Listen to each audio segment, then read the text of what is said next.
Okay.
For those who what we do here is go back.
Seven, 6, 5, 4, 3, 2, 1. You'll never have the sacred stone. Oh, this you crazy mother.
Hey, hi everyone. Welcome to the Child of Mecha live stream. I am Tim, the one and only Child of Mecha, and we're a day late this week, so we're getting the week started a little late. So had to take off last night, spent some quality time with the fam. My wife and daughter came back from vacation, so I wanted to spend some time with them. Hadn't seen them in like 10 days, so I took the day off. So, but welcome back. Thanks for joining. Thanks for watching. A lot of you are over there in the chat land. So thank you for tuning in there. Appreciate that. So a few points of business to get out of the way first. Amaro. You can get this in the Child of Mecha store. Hit up childofmecha.com. Hit the store link at the top. You can get this shirt and a lot of other really cool shirts and bags and hats and cool stuff. So really good stuff there. And the tools that you will see me working with this fine evening are available in that little Amazon link that right down at the bottom, underneath right in the description of YouTube and on Facebook, and maybe a little bit later on Twitch. So take a look at that. Hit that up. I added a few new things to that list that are pretty cool. And also books and stuff like that for really some good inspiration. There's a few guides in there as well. So check that out. Purchase what you need to on there. Most of that stuff's on Prime. We're going to cover a quick book here this evening as well. And make sure you donate to the good old Gunpla Talk fundraiser and everything. You can win this model right here, this Astray Red Frame Perfect Grade. One lucky donor will win that. So we're doing pretty good on that whole fundraiser kick right now. If for some reason you are not in the position to donate to that, we understand. It's all good. But what we would ask is a favor, if you could share that, maybe to your particular page, or maybe your favorite Facebook group or Instagram page, maybe on some Twitter action, maybe make a video and put it out there on YouTube too. That would be awesome. But do what you can for us. Try to get the word out. Help us out with that respect, because we're raising money for the National Alopecia Areata Foundation. All the money is going to go to them, and one lucky donor, like I said, will win that awesome prize. So help us out. Share it up. Go ahead and do that right now if you feel like it. If you are nice enough to do that for us, we really appreciate that. This weekend, we're going to have a new episode of Gunpla Talk. It's going to be really fun. We're going to have a guest on, Mr. Aaron Simons, this year's GBWC champion from down under, from Australia. Wonderful gentleman, very, very deserving. Great model that he entered into the GBWC this year. So we're going to talk to him. We're going to get kind of the lowdown and talk to him about his model and the experience at GBWC and all that. Zach is also back from Korea. He was at Korea's GBWC last weekend, so he's going to fill us in on that. He entered that GBWC leg, and he saw some really great looking models there. He entered a really great looking model as well himself. So we're going to talk to both of those guys, get a lowdown on their GBWC experience, and we're just going to have a generally good conversation. So tune in this weekend. We're going to do all the promo and everything probably tomorrow or Thursday. So we'll hit you with the link here in the next coming days, but check it out on Zaku Aurelius' page on Saturday. So all right. Chisel Discipline, don't forget that. Hashtag it if you'd like. I should be getting that shirt soon. Excited about it. Should hopefully get it by the end of the week. Hopefully, right? Got the shipping notice today, so that's out. But it's a prototype, so we'll see, right? So hopefully it looks good. So we'll see. All right, to the book, shall we? So let's get over to camera. There we go. All right. So here's the book that we are looking at tonight. This is a sketchbook by Darren Kwok. He calls it Inkworks, Volume 1, Design Sketches by Darren Kwok. Very good book. Kind of small side, and it's on kind of a landscape type of orientation, a little bit different from most books that you're familiar with.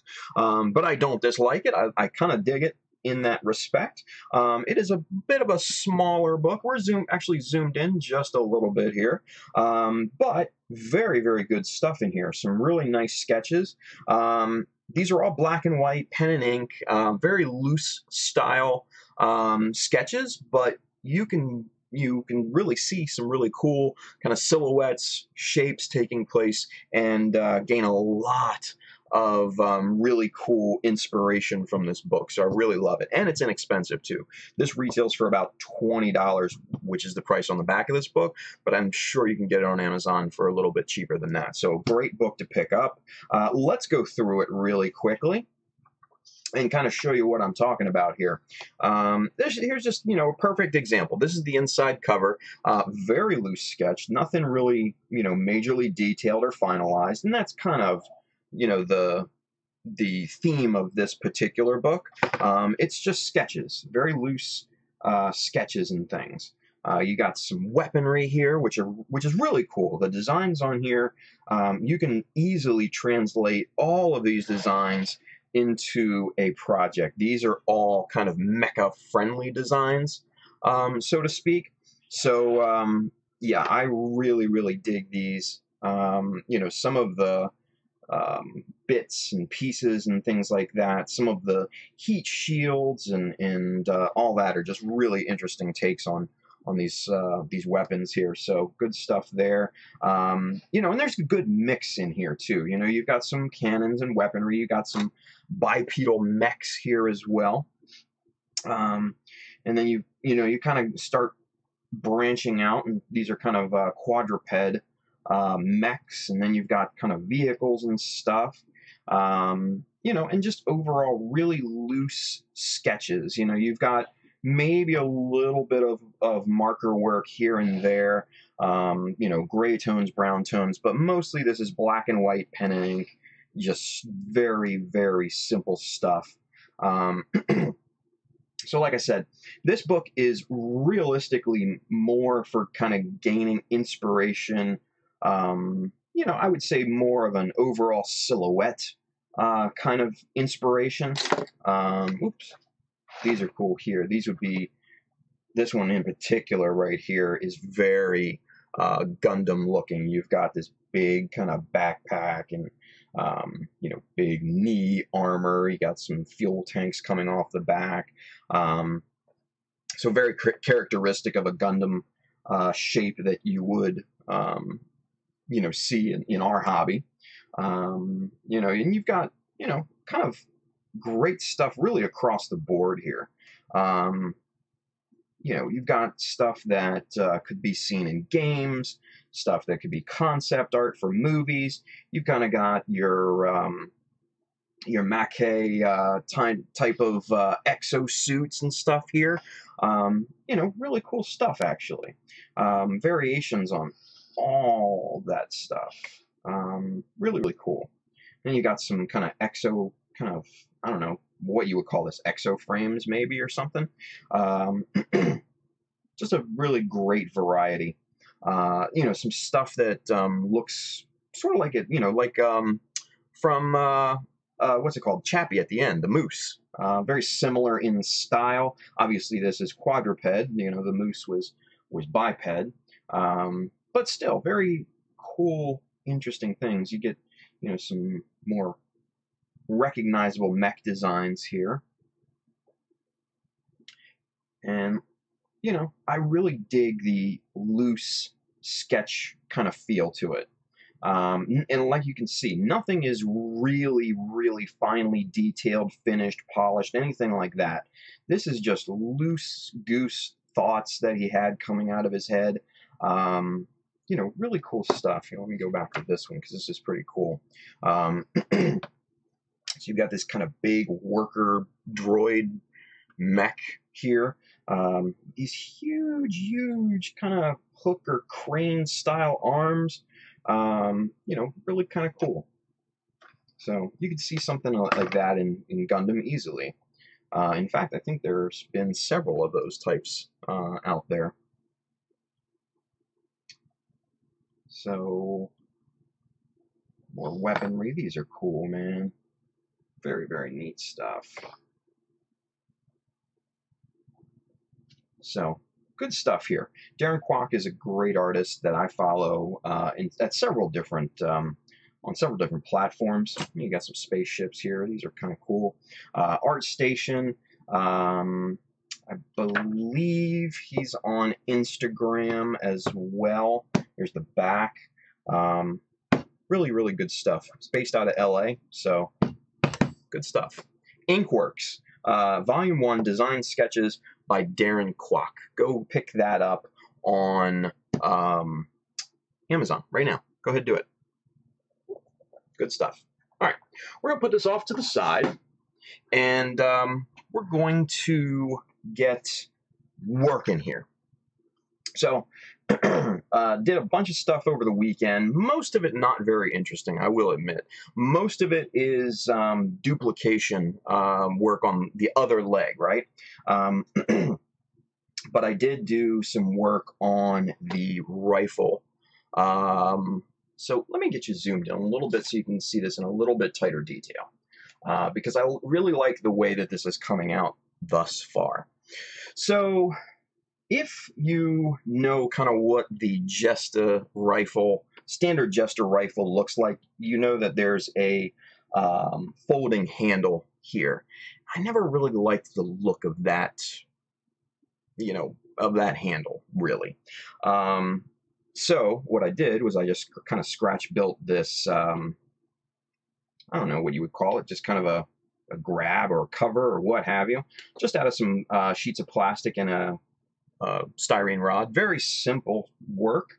And then that just basically slots right into the existing polycap where that handle goes. So, you know, there's no real modification to the rifle itself. It all kind of just works in unison, right? Now, the other thing that I don't really care for too much is that kind of long, straight magazine. Where does it go? Here's the arm. Let me show you kind of what I mean here real quick, because I kind of made my own magazine. And so there's what I'm talking about. Just that long, straight, you know, clip. I don't know. It's okay. It just, stylistically, I'm just not a huge, massive fan of it, right? So what I did, and I'm still working on this, by the way, so it's still very, very much a work in progress. But what I did, and I'm purposely doing this off camera, so you can't see what I'm doing, but I made a box mag. So there we go. And I think that looks pretty badass, right? So there you go. Obviously, it is, if the Jesta is going to be holding this in his right hand, you know, you want the bulk of it on the right side so it doesn't interfere with, you know, gripping or anything like that. So, yeah. So that's what I've been working on a little bit this weekend, and it just slots right into the existing little spot there.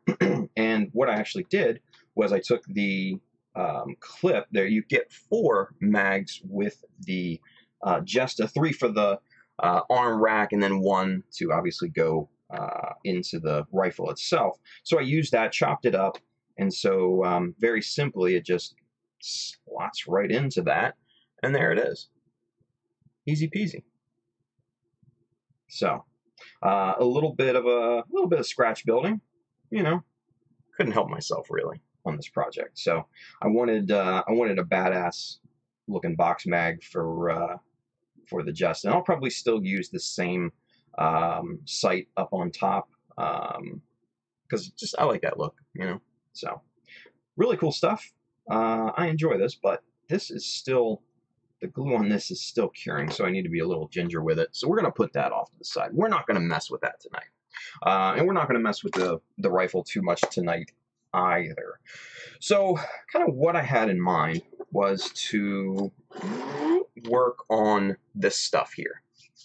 So the chest, upper body, maybe some work on the shoulders, but I don't know. Maybe we'll get to that. Maybe we won't. I'm not 100% sure. So we're gonna work on this tonight. See what we can come up with in terms of simple details. I've got definitely some ideas, especially for the these two front vent covers here. We're gonna stylize those up, and we're gonna make those a little more armored looking. You know, I like the look of them right now, but I think we can do more. But first, let's get caught up in the chat, shall we?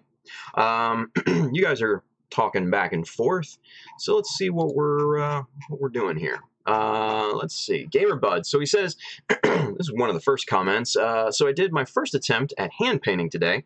Snapped together a high-grade Hayakushiki and the rifle that comes with it. Was all in that gunmetal color, so painted it blue and gold color scheme. Interesting.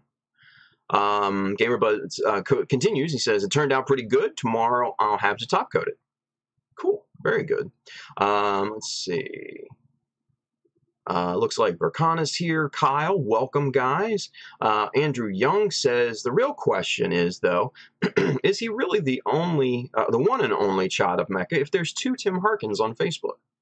Technically, there's a lot of Tim Harkins on Facebook, but there are two of my personal accounts. I just started up a secondary personal account. If you guys want to friend that up, feel free. It's got the Child of Mecha logo, so you can't miss it. Go ahead and send me your friend request if that's what you're into. I will definitely accept.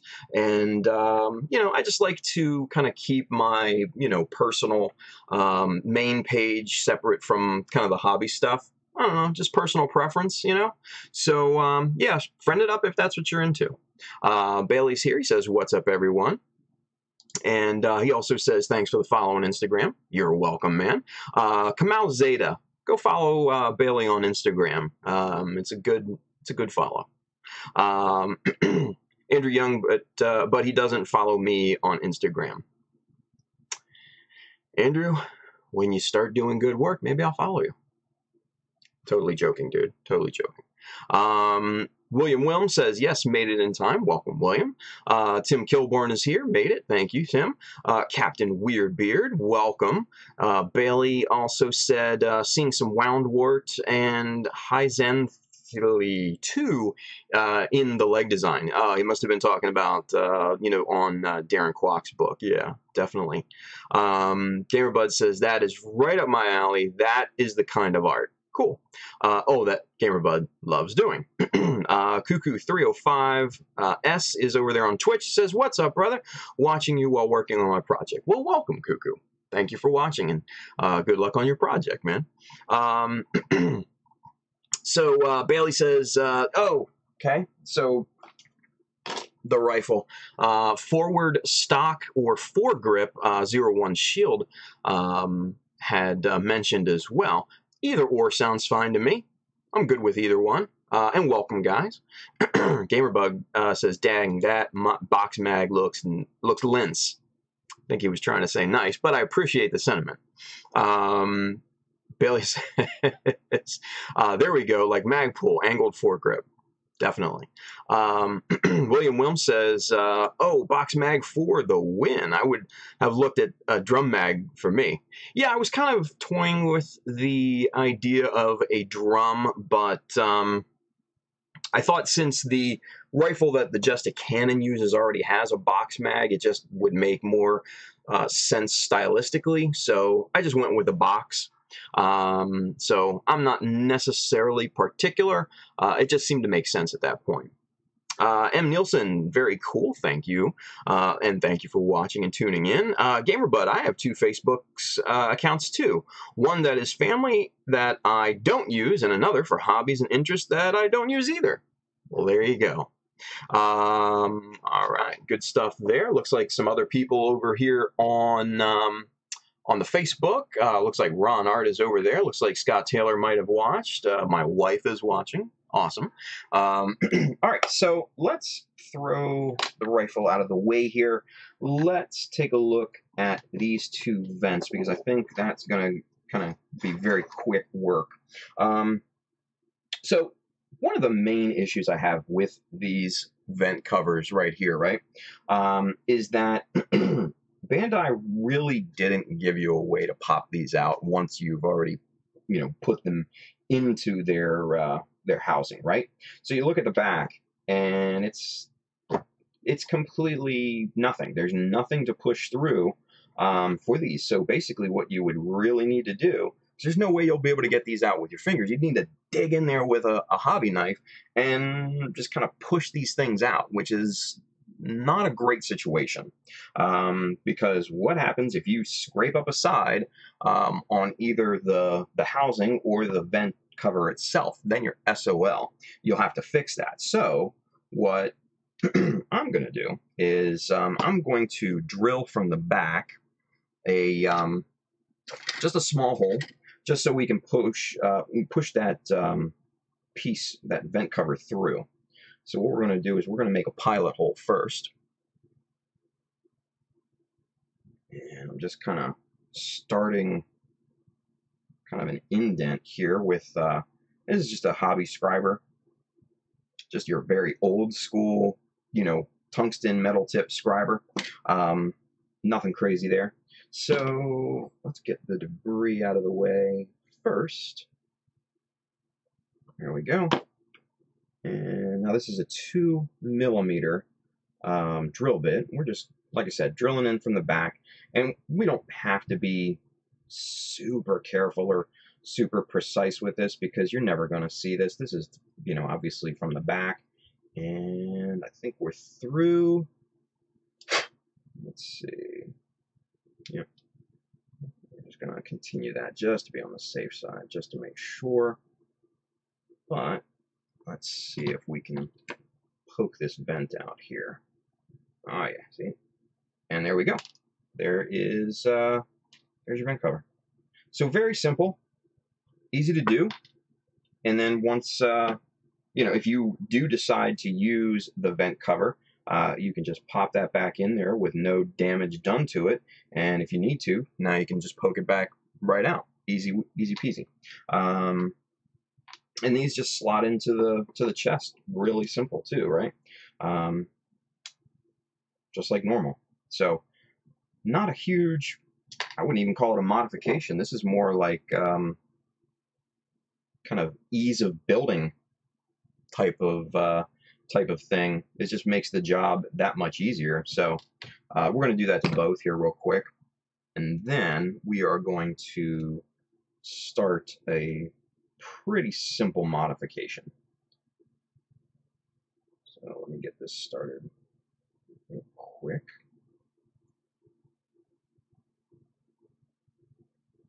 And all I'm doing is I'm just using the scriber here just to make a little indent hole. And it's not even a hole, it's just more of a mark, right?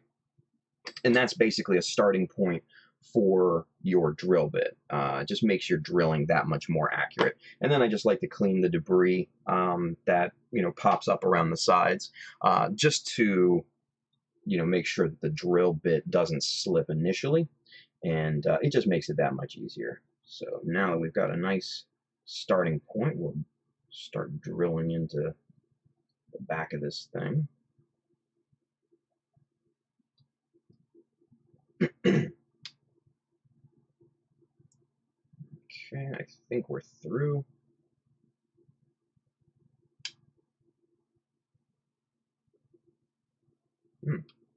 Drill bits slipping out of the collet here. What's going on? I think we're through. Let me see. See if we can push this through. Yep, there we go. And there it is. So now we've got, excuse me, 2 vent covers and 2 vent housings there that we can now modify. So we're going to put the vent covers off to the side because I'm actually not going to be using them in this build. Those just basically now are greeblies. So I will save those for some other build that these can go on to. They look really cool, right? We could do something with those. So just clip off, this L bracket on the back, sand that down a little bit, and these will become nice little greeblies for some other future project. But what we're going to do is we are actually going to cover these with some bits of styrene. So let me see if we need to go bigger than 6. Yeah, we definitely need to go bigger than 6. So we're going to this kind of scrap piece of styrene right here, and that should be wide enough for both of these. We're basically just going to glue these right onto this strip here. But before I do that, I want to sand the surface down so we can get some good, better adhesion with the glue. So just a simple sanding block here. This is, I think, about 600 grit, just to scuff up the surface on this, just to make it nice and really flat, dead even. That looks good. We're gonna go with that. All right. Excuse me. I got a little bit of phlegm. I don't know what's going on. Excuse me. A little goo. I don't know. But we're gonna get our good friend Mr. Tamiya Extra Thin right here. And what I'm going to do is I'm going to grip this with the tweezers because I don't want it. I don't want to get this all over my fingers. So we're just going to apply glue right around the edge of this vent housing here. We're going to get a decent little amount on here because we want this whole thing to adhere properly. All right.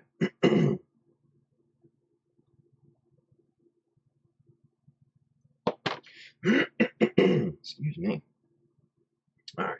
So now we've got this down, and it doesn't really matter where this is on the plate or anything like that, because what this is going to do, this is going to give us a nice, flat, even-looking structure then to detail more in the future once this is all glued up and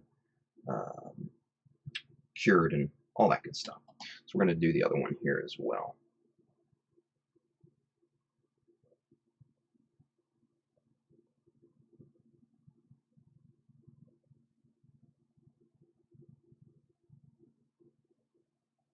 Okay, we're going to do the same thing to this side. Just pop that right down on the strip. Hope I'm not getting sick. That would be bad. That would be bad. All right. So there we go. We are going to leave these to cure. So very simple stuff.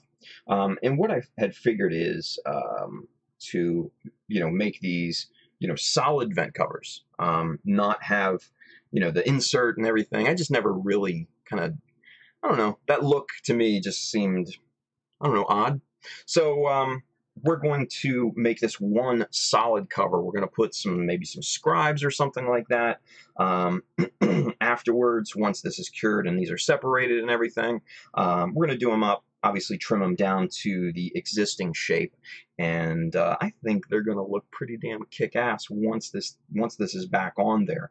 Stylistically, I think it will definitely match what we're already doing to this Jesta. So we're going to put these off to the back here, the little drying shelf that I have on the back of my desk area here. So now let's see here. What shall we do next? So this,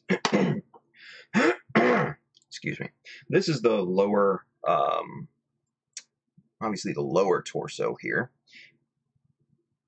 and you don't really see this particular part too much.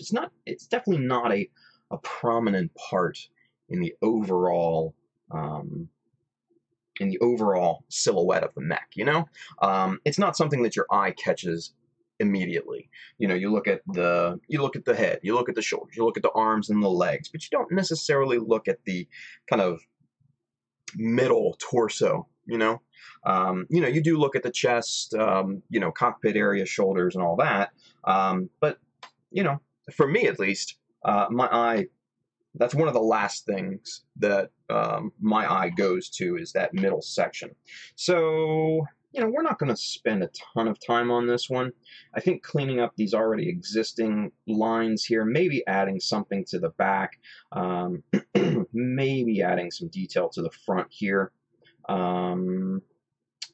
So, yeah, let's do that right now, actually. We're going to work on this part first. Just basically, we're just going to knock it out of the way, right? Let's get this separated first, and we'll glue up this, because this is obviously not going to get modified in any way, shape, or form. So we're just going to glue this together real quick. Just apply some glue onto this bad boy. Grip that with the tweezers, make it a little bit easier, and then we'll go to work.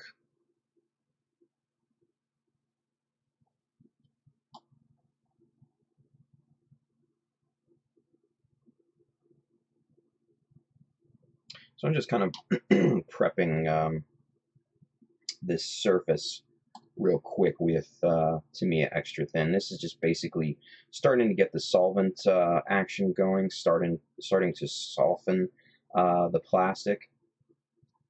And obviously, since this is Tamiya Extra Thin, you're going to need to go over this a few times, because obviously the glue will dry and set very, very quickly. But this starts the dissolving kind of action, gets the solvent working on the plastic quickly, and we're just going to slather it up here, because we do actually want a little bit of squeeze out from this, just so we know that adhesion has taken place properly. So we're going to get this popped back on here. And we're going to squeeze the shit out of it.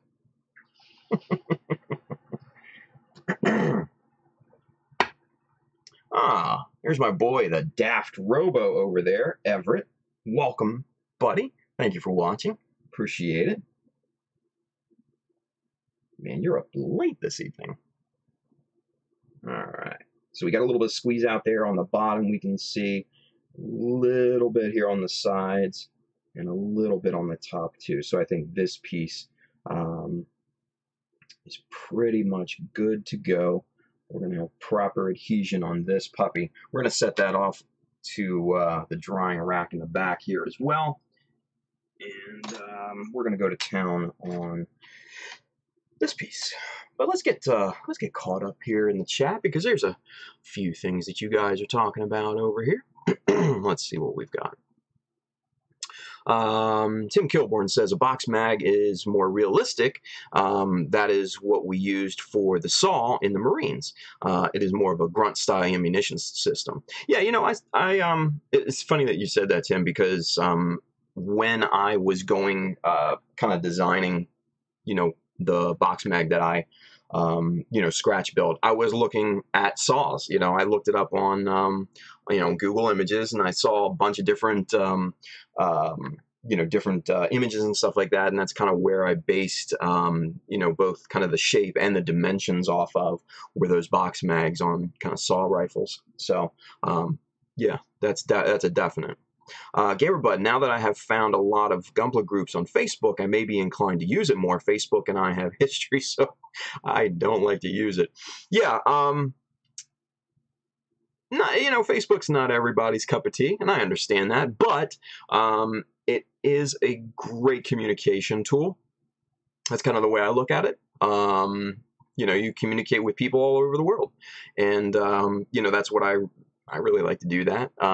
My secondary Facebook account, you know, it's got you know, some of the best modelers out there as friends, and I'm, you know, very valued you know, for that. Very, you know, very humbling you know, with those guys friending up that account. I appreciate every single connection there. So you know, the more that you can communicate with folks, man, the more you can just learn. So that's what I use it for. I use it for like a communication tool more than anything, and then obviously, you know, just getting my stuff out there, sharing it to the world and everybody is another reason. So Easy peasy. Let's see. Bailey, building with the intent to paint/customize involves thinking about where to put those strategic pop-through holes on pieces. Absolutely, dude. Absolutely. And for some strange reason, Bandai didn't think of that when they made these vent covers on this Jesta. They just kind of figured you'd pop them in there and you'd never get them out again. So I don't know. I don't know what they were thinking about when they did that, but hey, it's easily fixable, like we just said. Let's see. Tim Kilburn, you can also cut the male peg at a 45-degree angle, and that will make getting a part off easier. Yeah. That's definitely very true. But the one thing with the covers is it was a L-style kind of bracket, if you will. It wasn't really like your normal round peg, so that wouldn't unfortunately have worked in this particular situation, but in overall generalized situations, absolutely you can cut that at a 45-degree, and that will definitely work. Expanding the hole just a tad bit is also something that I do. So it's another method, but both will do the same thing. William Wilms, I agree with the box mag being a more realistic mag, especially with the military uses, but I like the drum magazine for the Tommy gun is a classic. Yeah, the kind of classic Tommy kind of manhole looking mag it is a classic look, and I think that's why they kind of use that on Zaku rifles, the top mounted version. I think that's really, really cool. Andrew Young, what do you use more, Plastic Magic or Tamiya Extra Thin? Right now, Tamiya Extra Thin, just because I'm very low on Plastic Magic. When I have a good stock of it, the Tamiya Extra Thin actually collects dust. Just because I like the Plastic Magic stuff so much better because it cures faster. But it still gives you enough working time to reposition parts if necessary. And I also like the fact that it will attach polystyrene to ABS and ABS to ABS. Huge plus, especially working with older model kits that have an ABS inner frame or joints or things of that nature. So if it was up to me, I would absolutely use Plastic Magic, and that's it. But like I said, I have a full bottle of Tamiya Extra Thin and about a quarter of a bottle of Plastic Magic, so I'm using that sparingly at this point. So there you go. You're not inhaling enough paint fumes. That's why you got phlegm. Thanks, jerk. God, that kid, man. Love him to death, but jeez. Daft Robo says, yo, vacation week working on my Hyzac. Awesome. Guys, go follow the Daft Robo on Instagram. Good dude, Everett. Good guy. Does some good, chill ass live streams and stuff. Good friend, and check out his logo because I designed it. I think it's pretty cool.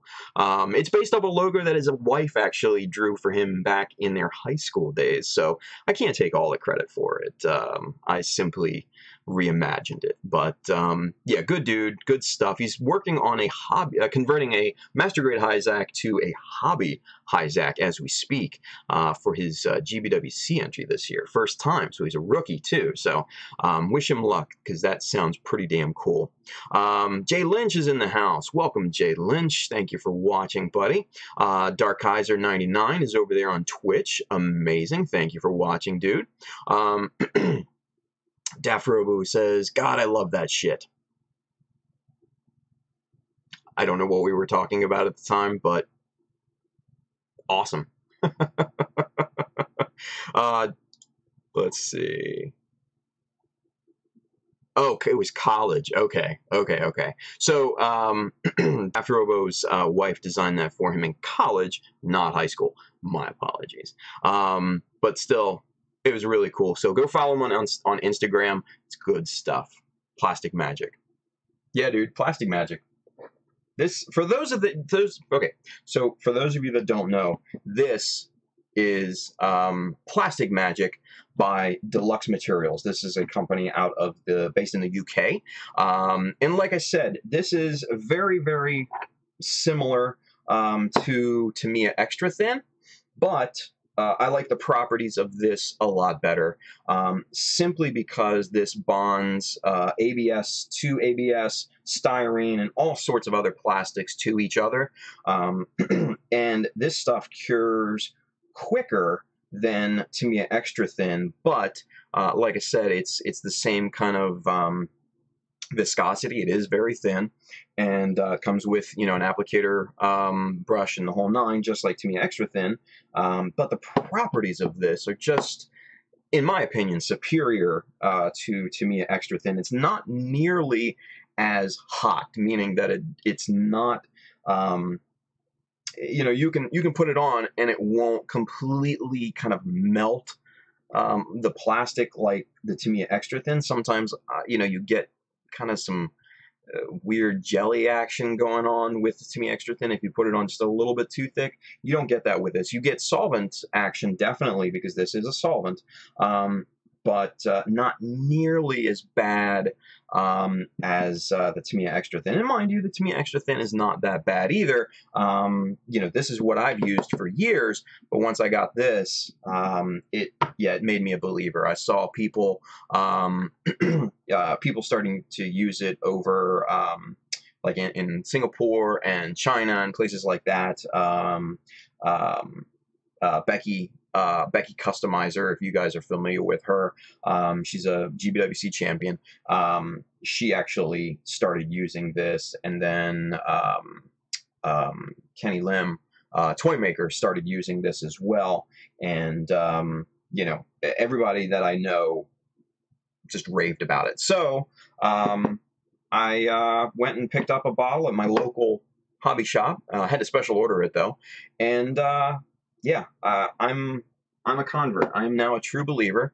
I am definitely in the church of Plastic Magic from this point on. So if your hobby store carries Deluxe Materials, they should be able to order this for you. When I told my local hobby store back, you know, when it was still open, about this, they had no idea. And when I told them the properties of it, especially the fact that it bonds ABS together, and along with styrene, they were just blown away. You know, they got a couple bottles in, you know, one for me, and then, you know, one I guess to try. And then after that, it was a normal stocked item on the shelf. So I was happy to see that, but that lasted maybe 1 of 2 months. What can you do? Karma. So it is what it is, right? So, all right, so here's the piece that we're going to work on. This is just kind of, like I said, the lower torso here. Nothing crazy, you know, about this. Very simple part. We're going to, like I said, clean up these already existing molded in panel lines, and we might just do maybe a little bit of work to the back here, maybe just bring up some box panel, something like that. Maybe add on a little bit of detail on these two sides, but we're not going to do anything crazy to this. This is going to go pretty quickly. So with that being said, let's get the Cyclops glasses on here, our ruby glasses. Get our eyes straight. All right, so let's see. Will this 1/2 mil work with that? Yep, that'll work. All right, so, well, it's got some leeway in it. I'm not going to do that. I'm going to grab the 0.7 that I have. 0.7 millimeter. There we go. And let's see what this looks like now, because this should be, yeah, bang on. Okay, cool. So the corners on these molded in panel lines, it's hard for Bandai especially to grab, to mold really crisp detail in their kits. So you do need to help them out a bit. You need to clean these up. So with that being said, we're just going to square these up and just kind of rescribe these things, make them nice and neat. and that way these will kind of match the overall aesthetic in what we've already worked on with the rest of the parts. So we're not going to go too deep on these. Basically just rescribing. And it's not that hard, obviously, because the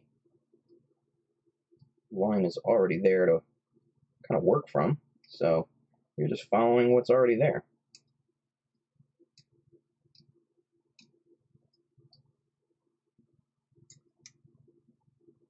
And there we go. That's simple as that. Very, very easy, right? So now, it's nice and square on both sides. There's no roundness or anything. We expanded it just a little bit. That 0.5 would have worked perfectly to get into, you know, just the main crevice, but then you still would have had that round over on the edges, which I really don't like the look of. Yes, I know it's not going to be seen, and, you know, nobody will probably ever notice it, but I will know that it's there. And that's the main key in all of this. I will know that it's there. So, attention to detail, that's everything.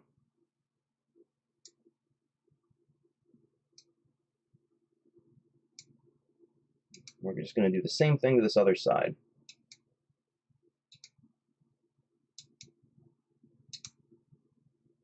Okay, looking good. Nice and square. We're getting nice, clean shavings off of here. So we know the chisel's doing a fantastic job. See these, you see, I don't know if you'll be able to see these, but see these just shavings, these straight shavings here? That tells you you've got a nice flat bottom scribe line, and that the chisel is just doing a great job, and you're doing a great job scribing that line. That's what you really want to look for. If you're getting that, then your scribe line is going to turn out great.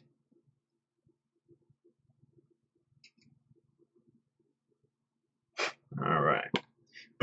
It's like in Japan, they have competitions for like woodworkers and stuff, and these Japanese woodworkers will make these box planes that shave off just the thinnest amount of wood from the surface, and some of these things will be thinner than like tissue, thinner than tissue paper. I mean, you will literally be able to see through these things, and their planes are so sharp and so just dialed in that they'll get these like 8, 9, 10 foot long strips of this, basically see-through wood shaving.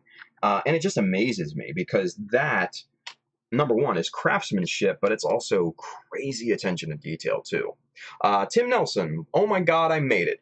Welcome, buddy. He's over there on Facebook. Thanks for joining, man. But yeah, dude, look it up on like YouTube, and you'll see these things. It blows my mind. Just really crazy. Japanese woodworkers in general are just, in my eyes, magicians. But it is what it is. I grew up watching Bob Vila and New Yankee Workshop and all those other PBS shows when I was a kid because I had nothing else better to do on a Sunday. So I watched those as a kid, and man, I just kind of fell in love with woodworking and everything. And I still do it kind of here and there, but this is the hobby that takes up most of my time. So, all right, so we've cleaned these two sides up. These are looking good, nice and neat. We're going to do something a little bit on the back here because we've got this really good notch that was molded in already. We can bring up some box scribes from this, but let's see what the width looks like here because I think we're going to need separate pieces. Yeah, we're going to need separate pieces of Dymo tape from that. But since we have a nice flat even top here, I might be able to cheat on this and use the T-square. But let me see, because I don't know if I'm going to be able to or not, because this is a curved surface here. But if I can, that would be ideal. Oh shoot, I think we can. Let's get it lined up. yeah, I think we can cheat this one. So put that all down. We're going to pull out 0.15. There we go.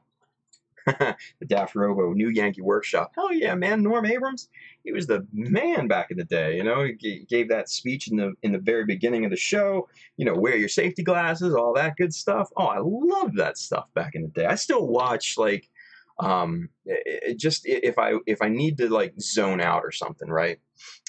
They have, like, a lot of the New Yankee Workshop episodes on YouTube and stuff. And man, I just zone out and just chill and watch a few of those because they're nice and short on there. No commercials, obviously. Man, it's just good old fashioned nostalgia time. But he's still freaking amazing, dude. It's awesome. It's an awesome show. All right, so Tim Nelson asked what we were working on here. We're working on the mid section of the master grade Jesta, and we're just kind of detailing this up, just making some simple scribes on this because this is a very simple piece. And let's see. Oh yeah, that's going to work real nice, actually.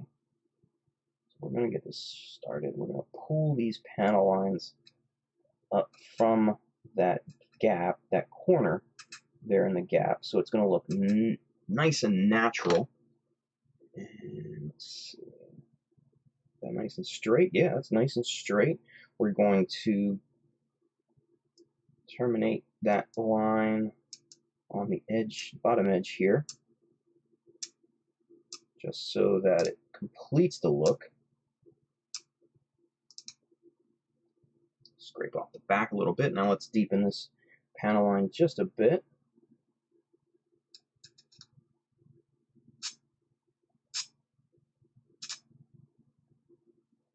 Okay. All right. Quite nice. Let's do the other side now.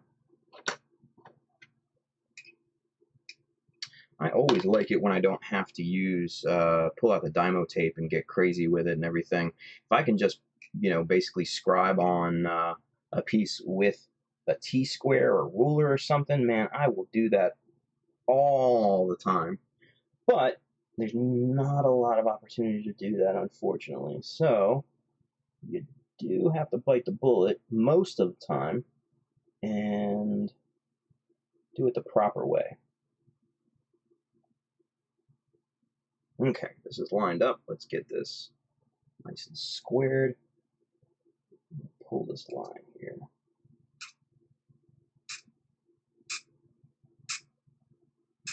Okay, nice and straight. There we go. Now we've got some nice separation going on with this part here. So let's get this a little deeper. I personally like deeper panel lines just because I'm always worried, and it's probably an unfounded worry, quite honestly, but I'm always worried that the primer and the paint will, you know, inadvertently fill those panel lines up. And mind you, I've never really had that happen before, so it's not even based on experience. It's just more based on my own personal worry, which, again, is probably unfounded. But I like deeper panel lines so that any wash or panel lining fluid can just zip right through those panel lines unobstructed and just, you know, make that look good. So there's what we got going on back here on this particular piece. You know, just a little separation, you know, based off of that already pre-molded gap there. And, you know, it just kind of brings it together very, very simply. You know, because you've got the front quarter panel, you got kind of a back quarter panels, you got the back kind of mid or just the back panel, I don't know what you want to call it. And then you got the other front quarter panel here as well. The middle here is, it's just cut out. Obviously, you see through that to kind of the inner frame almost. And yeah, so I think that's going to be about the extent of this thing. Now, I don't know if I want to put something on the front here or not. I think I'm going to hold off right now because simplicity, I think, is going to be key with this particular part. I don't want to go too crazy. So we're just going to sand the back down here real quick, just to, you know, kind of finish off that burr, those raised parts, that little bit of raised plastic that happens around panel lines. And I'm just, as you can see, I'm just dry sanding here, simply because this is just a nice flat surface back here. So I'm not overly worried about, you know, needing to watch out for any detail or anything like that. So we're just going to brush away the plastic dust here, and then we'll get caught up with the comments here momentarily, because I know you guys are talking up a storm tonight, and I appreciate that. So we're just going to use the chisel again just to clean out the dust and debris. Make sure it doesn't ramp up on you. That would be bad too. And if you guys are unfamiliar with that term, it's just something that I use to describe the buildup of debris in a panel line. And if you try to scribe past it or through that debris, the chisel can have a tendency to jump out of the panel line and scar the surface. So it's just something, just an easy way to kind of illustrate that idea. So, all right, we're going to set this off to the side here. Let's get caught up with these chats over here. Let's start over here on Facebook, because I know Tim Nelson is over there. He's talking. New Yankee Workshop. Oh my God, master craftsman. Those chisels or scribes. Well, I mean, kind of both. So that's actually a great topic. Let's spend just a few seconds talking about that. So let's get zoomed out so you can kind of see, because there is a difference. So I used this a little bit earlier to notch in just kind of a guide point for drilling. And this is just a scribe. This is technically a scriber. These come in a bunch of different variations. You know, most of them are kind of in your pencil kind of, you know, pencil pen orientation as a tool. It has a, you know, a tungsten carbide tip.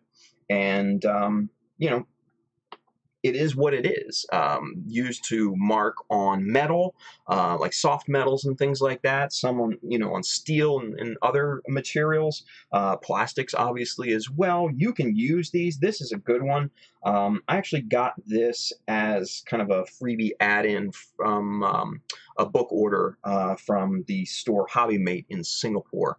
And this actually has two carbide tips on it. A very sharp one, kind of very pointed, and another one that's more kind of a fatter point, if you will.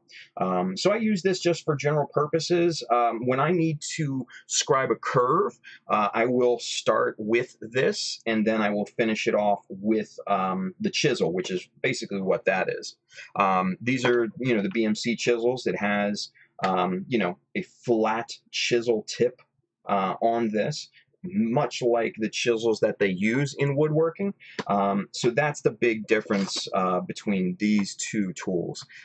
So this right here, scriber, chisel, scriber, scriber, chisel. Clear? Cool. All right, we're going to put these both off to the side. Let's get caught back up with the chat here. Wow, look at that. A bunch of people joined over here on Facebook. It looks like my boys Alex Kim, Nate Mills is here. Looks like Chris Wu is over there as well. And look at him. He's over here on YouTube as well. So that's awesome too.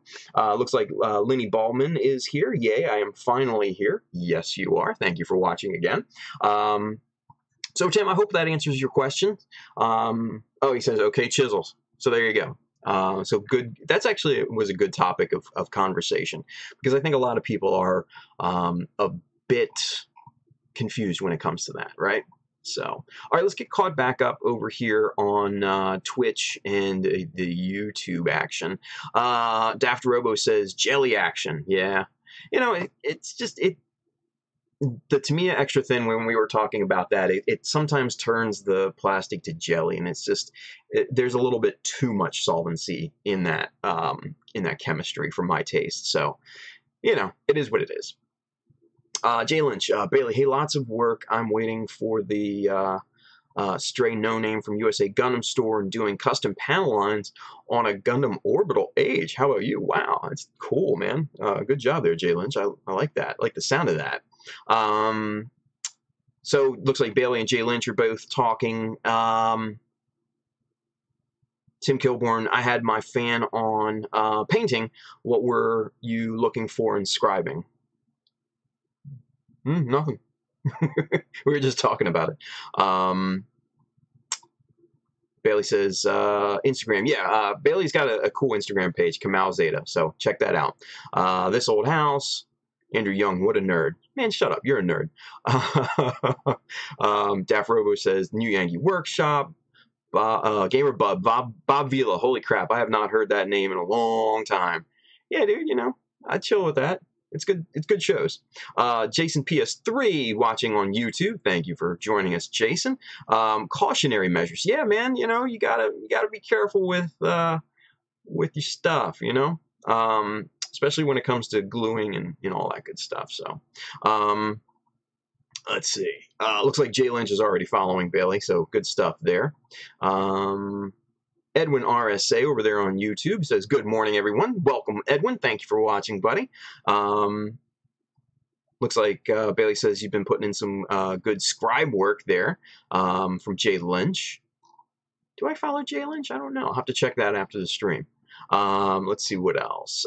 Jason PS3, I have the old G Temple chisel set.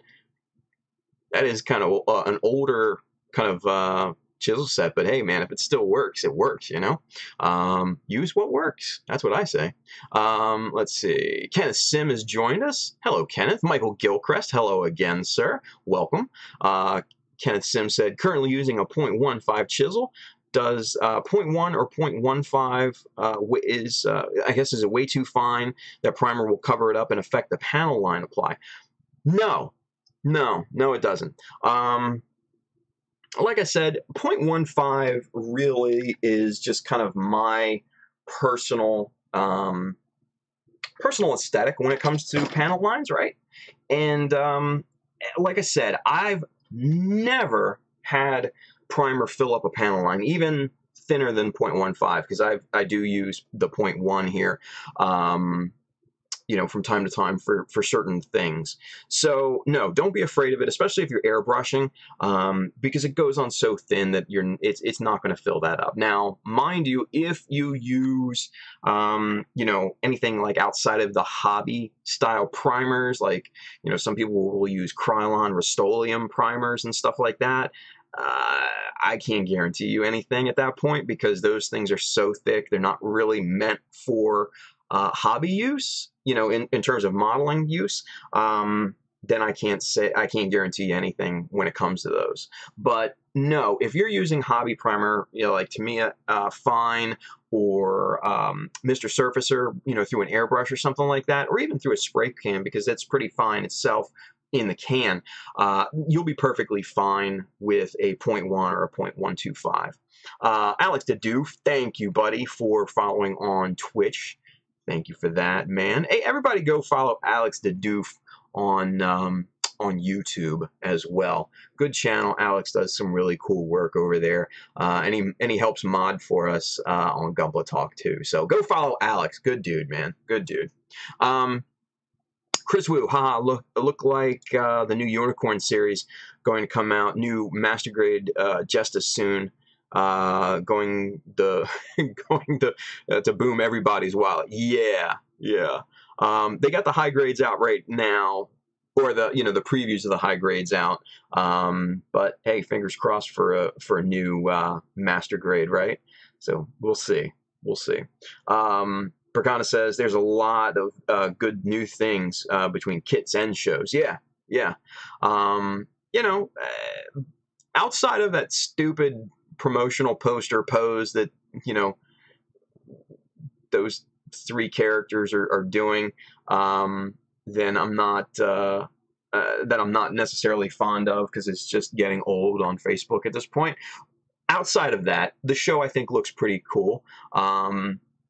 You know, I like that there's a lot more kind of, you know, mass-produced grunt-style suits in it. You know, you got the Jestas that are previewed. You've got my personal favorite, Gustav Karl, in the previews as well, being kind of heavily previewed in the artwork and the trailer and all that. So hopefully we get a 1/100 out of that. Bandai, if you're watching, probably not, but hey, hoping, right? So you never know. You never know. Alex Dedu, thanks for the shout out. You're welcome, man. Andrew Young, but Gundam Build Divers is the best show ever. I should ban you just for that statement alone, Andrew. My God. For those of you that don't know, me and Andrew are friends. So we banter back and forth. I give him a hard time whenever I can. Jay Lynch just checked in. Most of Gunpla Talk is following me. That's awesome, dude. I'll have to check. I hope I'm following you. I hope I am. If I'm not, that will soon be remedied. Trust me. A. Schultz, I like Build Divers for its Gunpla-inspired ideals. You know, the build shows just are not my thing. You know, just not my thing. Kenneth Sim, the new NT Gundam seems like a mix between new and Unicorn, but budget limited. Yeah. You know, it is what it is. It is what it is. So we'll see. I mean, it could be really cool. You know, they could have a really cool kind of, you know, final iteration of that particular Gundam. Because obviously, you know, we always, you know, when the promo comes out for a new series, we always see kind of the base model, if you will. But then there's always customizations, there's always additions, there's always evolutions to that design. So I'm sure it'll end up pretty cool. Just the fact alone that we're going to see the Stein in animation, I think it's going to be really cool. Let's see, what else? Andrew, don't you give me a hard time, like always. See what I have to deal with, everybody.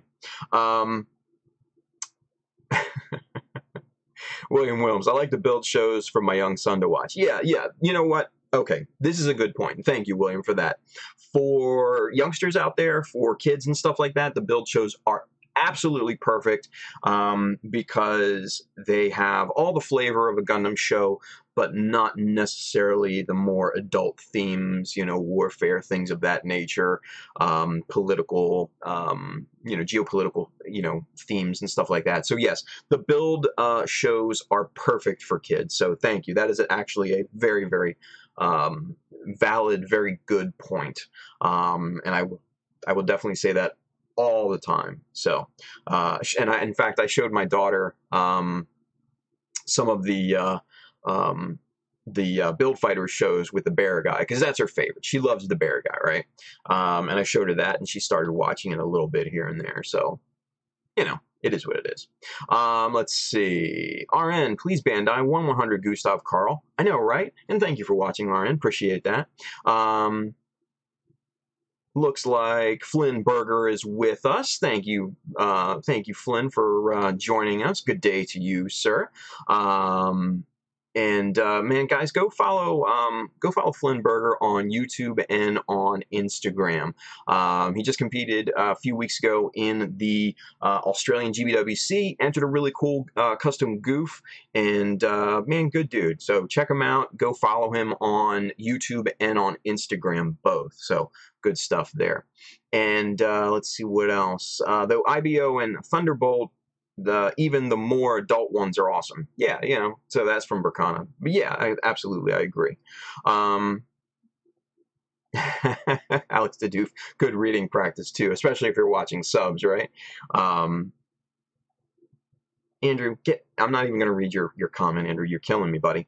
GamerBud, I've only watched part of Build Divers, and the story is okay-ish, but I like the kits that come out of the show. See, that's my one kind of, that's my one problem, overall problem with the Build series is that they're all 144 kits, and I don't build 144. Yes, personal preference. I get that. But it is what it is, right? So that's my gripe. Let's go back over here to Facebook because there's a few new folks watching us over there. Joseph Ryan Leiden, hope I'm saying that right. Do you use multiple widths of chisels for a master grade or just sticking to one size? Good question. No, I use multiple sizes. So a lot of people ask me what size chisels they should get when they're starting out. The sizes that I generally stick with are going to be 0.15 millimeter for all panel lines, 0.3, 0.5, and 0.7, maybe 1 millimeter for kind of notches and deeper, thicker panel lines of that sort. So that's personally what I would start off with if you're looking to get into chiseling or custom panel lines, what have you. And from there, then you can expand to other widths and things of that nature. So good question there. It looks like Burkana kind of helped me out there in the chat too. So thanks, B. Appreciate that, buddy. Man, you guys are on fire tonight in the chat. I love it. So Jesus, we could just do a whole show of just talking back and forth with one another. This is crazy.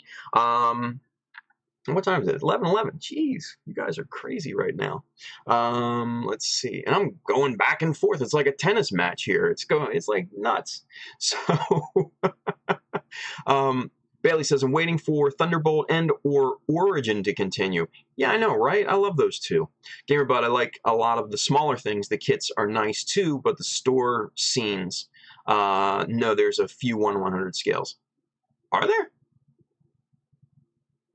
Not that I'm aware of, but I may be wrong. I don't know. It's not my thing, but it is what it is. Rafael Soto, welcome to the chat. Thanks for watching over there on YouTube. First Build series was good, but they went downhill from there. Yeah, I never really liked them all that much anyway. A. Schultz, also it represents the builders community well too. I guess. Not my community, but the overall community, maybe. I don't know. It just they're a little less mature than what I would really love to see, unfortunately. So that's mine. GamerBud, oh man, if they made a 1/100 Grimoire Red Beret with the Trilter pack, botching the spelling, but you know what I'm saying. Yeah, I would love to see a Grimoire. That's a badass suit, man. I really dig it. That's actually one of the ones that I had thoughts of potentially purchasing. So, let's see. Oh, look at this. Alex says they canceled the last Origin app. Why did they do that? What's up with that? Has that been confirmed, Alex? I don't know. That's the first time I've heard of it. Maybe I'm just not keeping up with news, right? Could be. Oh, yeah, you know what, Burkana? Okay, the Fennis is master grade scale. I completely forgot about that. Oh, well. The Lightning Gundam, Lightning Zeta, Mega Shiki. I would love to see those in 1/100. Those are really cool. Aaron says, hey, Tim, what are your thoughts on using 144 scale decals for 1/100 kits? To me, it looks better on some kits. Absolutely. 100%. Excellent, excellent comment, Aaron. I love you for that. No homo, but I'm just saying. Yes, I use 144 scale high Q decals on my 1/100 kits. It does heighten that illusion of scale. So that is an excellent comment, and I 100% agree with you. Obviously, I'll use logos and the prominent markings more to, the 1/100 scale, but for warnings and things, mostly I use 144 just because the scale is so much better. So that's an awesome comment. Thank you for making that. I really appreciate that. So guys, tip of the day, use 144 general warning markings on your 1/100 scale models, and that will help to aid in the illusion of scale. So, excellent comment. Yes. Kenneth Sim, time to get back to work on plastic. Well, have fun there, Kenneth. Thank you for watching, brother. Appreciate that. Edwin RSA, if those high-grade build diver kits sell like hotcakes, probably there will be a master grade for them. Yeah. Fingers crossed, right? Tim Kilborn says, bring back the doozy bots. Let's not. Let's just not. Let's see. A. Schultz, water slides can be a pain. Yeah, they can be. But they look good. They look really good, especially if you do them right. So, supposedly there was a falling out with the show director or designer for Origin. Terrible timing because they were on the verge of getting the whole one-year war in Origin timeline. Oh, man, that sucks. That sucks. I don't like to see that. Oh, well. Yeah, okay, so this is a good comment from Kenneth Sim. Some 1/100 scale decals work on some master grade kits, but not all of them, especially like the smaller 1/100 scale models like the F91, the Crossbone, things of that nature. So that's actually a really good point. You do have to be careful with those. The wing kits are also on the smaller side of things, so you have to be careful on size considerations. So good point. Good stuff there. Let's catch back up with Facebook. And Carl Castro says, is that list of chisels you just recommended somewhere? Not necessarily. It's just more of a generalized, kind of my own personal preference. But, 0.15, 0.3, 0.5, and either 0.7 or 1 millimeter. Those are my kind of starter. That would be my starter pack of chisels if I had that. But yeah, that would be what I would recommend for somebody starting out. So that'll get you in a really, really good set of chisels to start working on and customizing your projects and things. So absolutely, absolutely. Joseph Ryan Leeden says, thanks, sir. You're welcome, buddy. Anytime. Anytime. M. Nielsen says, yeah, the real grade Sazabi looks so good. It does kind of look good, and I don't even like real grades, mainly because it's 144, but still, it does look kind of good. It's different a lot from the version Ka, but it still kind of has that Sazabi essence to it with kind of a newish design, to it. And Aaron says, just got the Infinite Dimension Sazabi dress-up kit. Nice pickup. And notice they included smaller scale decals for the warning markings. It looks great. So excited to build it. You should be, man. That kit looks really good. Really, really good. So, all right, let's continue on here. Thank you for chatting with me, everybody. Thank you for allowing me to interact. Appreciate that. That's the fun of these types of build shows, man. It's awesome stuff. Getting to talk to you guys and interact. All right, here we go. This is the two pieces to the front of the chest, right? So I really love to kind of do certain things and kind of keep the same somewhat a level of aesthetic throughout all my works, right? So you've seen it on the Blue Destiny, you've seen it on the Aussie. What I like to do on the front corner here, right along here, is to put just a super tiny strip of plastic, and then paint that as if it were kind of like a warning light, almost like a like a warning light on the tip of an airplane or something, just to let you know that it's there, right? So that's definitely what we're going to do, but I'm not going to do that right now because I want to do something more, because if I glue that on there, that'll be very fragile. That'll get moved just by me handling it. So let's roughen this surface up a bit, and let's lay down some thoughts, some ideas. Let's start to brainstorm on this piece here. So we're going to go get the little scuffing action going here. We want to be careful of these bevels on this particular piece, because we want to keep them nice and sharp. We don't want to round those over. So we're just going to be very, very careful and just do kind of the flat surfaces of this piece. And let's see, we're going to get right up in here.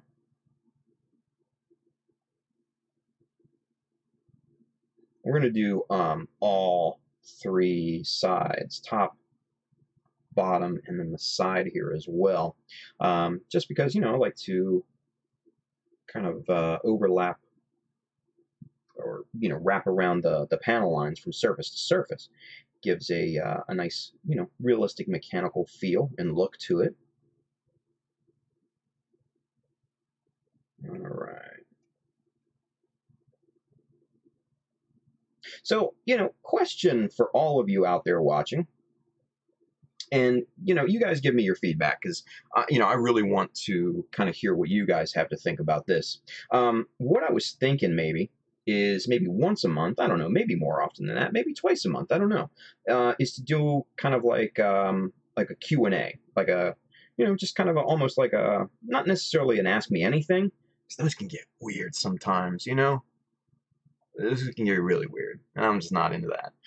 But, you know, questions on modeling and things like that, obviously you guys ask questions, you know, on a normal stream, but just kind of have a dedicated show just to answering questions. And, you know, what I could do is probably, you know, take questions beforehand and, you know, answer those kind of live on stream. What do you guys think? Would that be something that you guys would be down for? Something to tune in on? What do you guys think? I don't know.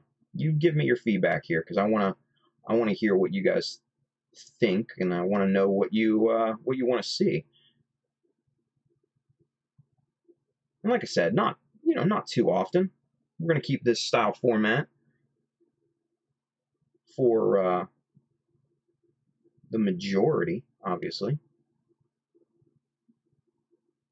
But I thought it might be cool, you know, maybe once or twice a month, just to do kind of a Q&A deal. So what do you guys think? Andrew Young says, sure. Bailey says, do it. Kenneth Sims says, TI. I don't know what that means, but thank you, Kenneth. Appreciate the comment. M. Nielsen says, yep, sounds like a good idea. Andrew says, I can start asking terrible questions. Dude, you already ask terrible questions. You're killing me. Tim's Saturday talk show. I like the idea of that, actually. Maybe it can be a bonus every once in a while. Maybe when I'm not, you know, crazy busy over the weekend and have that honeydew list to work on. That's probably a good call, Kenneth. I might actually look into that and maybe do it on Saturdays or something. Okay. So let's see something here, because that's the wrong way. All right. So that's the wrong one. I think this is the right one. Okay, yeah, that's the right one there. I want to see something, because what I might do on this is do kind of a similar thing that I did on the Blue Destiny. And let's see what it'll look like. Yeah. Okay, so for those of you that have not seen my Blue Destiny on my Facebook page or what have you, I cut out a small section on both the front and back of the armor, and then inserted kind of a middle piece here, kind of a separator piece, and it just looked really cool. And I've seen, you know, obviously other people do it. It's not necessarily an original idea by me or anything, but I just kind of like the look of that. And I think that's what I might do on this. And just on the bottom there. So, oh, look at that. Alex Dedoof Studios. Wow. Alex Dedoof Studios. I thought it was just Alex Dedoof on YouTube. But hey, go check him out on Alex Dedoof Studios. Super official. Good stuff. Thank you for the follow, dude, or the subscribe on YouTube. I appreciate that, buddy. Let's see. Like once a month AMA. Yeah, AMA is just, it is what it is.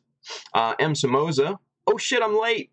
That's okay, dude. You're here, right? Thank you for watching, buddy. Chris Wu, I like talking about Gundam and other series mech like Macross and etc.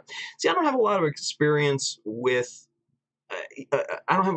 Okay, I should say I don't have a ton of experience on that, right? So I probably wouldn't be the best person to watch talking about Macross or, you know, anything like that, to be honest with you. So it is what it is. Maverick is here, everybody. Mikkel, thank you for watching, brother. Appreciate it. Thank you for tuning in. I like it. Tim, might as well enter this GBWC. You're giving this kit more love than the Spartan. Well, that's funny. You know, the Spartan kind of burned me out. I'll be honest. The Spartan, I got a little burnout with the Spartan, so that's why I started this Jesta. And I didn't want to do anything super crazy with this thing, right? So, I don't know. I have no plans of entering GBWC this year at this point. That is, you know, that's truth right there. Zero plans of that, but, you know, I'll go back to the Spartan after this thing is done. Because I definitely want to finish that because I had a great time working on the Spartan. It just, for some reason, it just got really monotonous and I just got burnout and I just felt like moving on to another piece. So, and this has been a good kind of creative task, you know, just to add super simple, well, I shouldn't say super simple, but simplistic details, right? So, well, at least come for some beers. I appreciate that, man. You never know. I might show up. I don't know. I think tickets are still available for that anime convention. What's it called? Anime NYC, something like that. I don't know. I'm not into anime conventions. I'll be honest. It's just I've been to anime conventions, and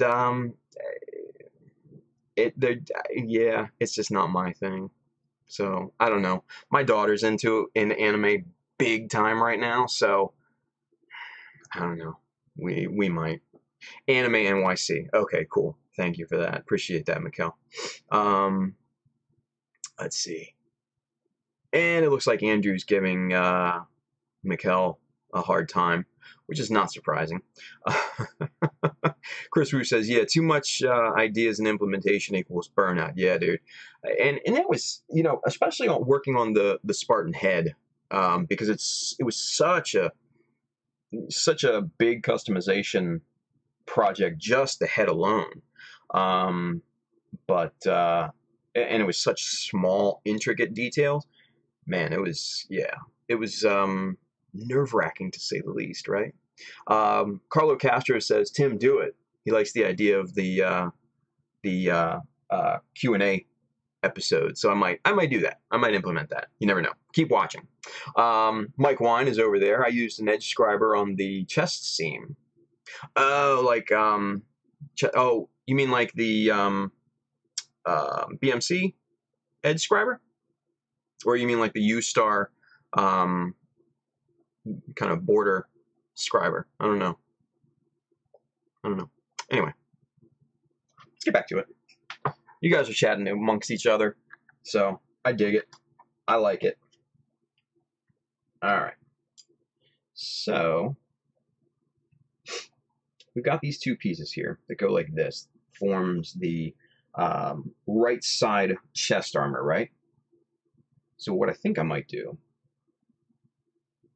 is separate these a little bit in width. So basically cut out a middle portion on both of these and kind of go from there. That will obviously help with not having to seam line the top. I'm not overly concerned about that because that's easy.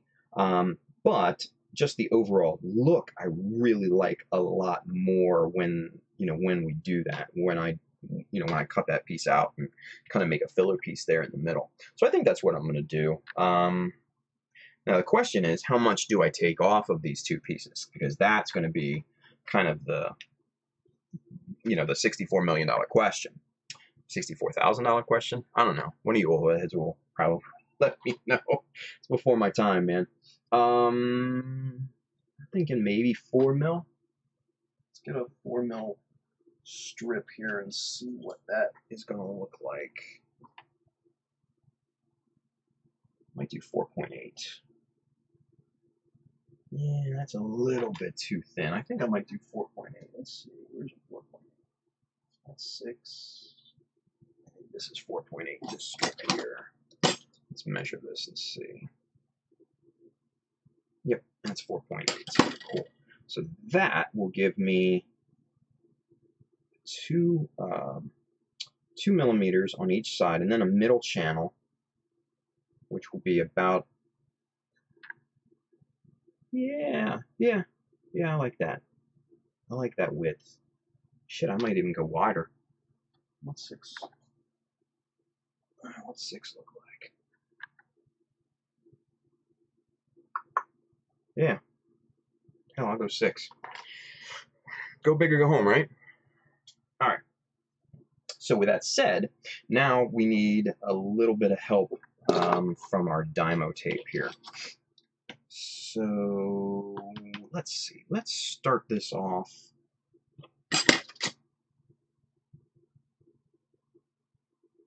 See if we can measure straight here. Maybe that will help us out.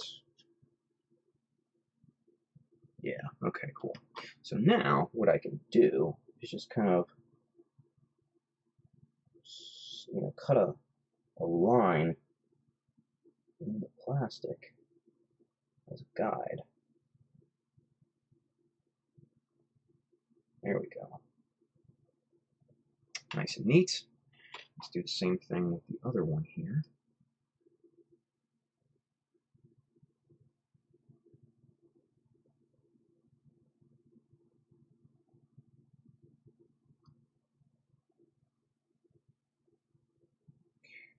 Right about there.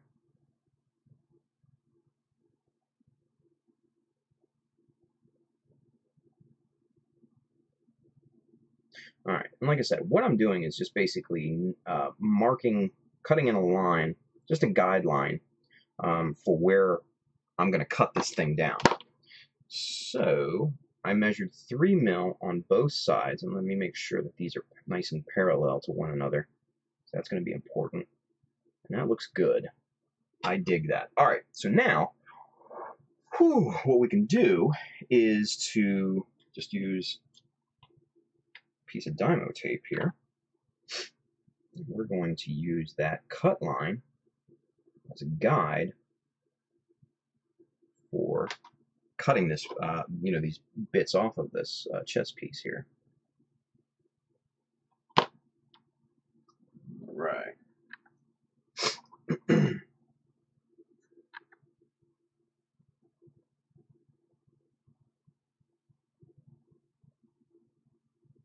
just going to line that up with the cut and the surface. Squeeze that down. There we go. All right, rock and roll. So now, what I like to do is I have this old 0.2 millimeter chisel here, and this actually was my very first BMC chisel, and this thing has been through the ringer. So I've replaced this already with another 0.2 millimeter. So this is actually just kind of a scrap chisel, if you will. I use this for starting cuts that I'm gonna do with like a saw or like a photo etch saw or something.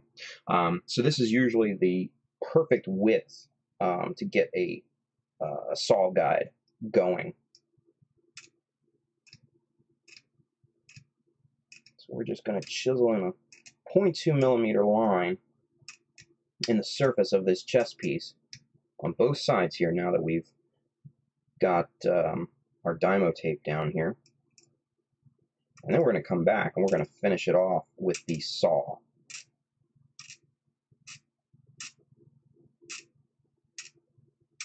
Okay, peel that Dymo tape off there, toss that. Let's get these lines a little deeper, just so the saw has a nice groove to start its work on.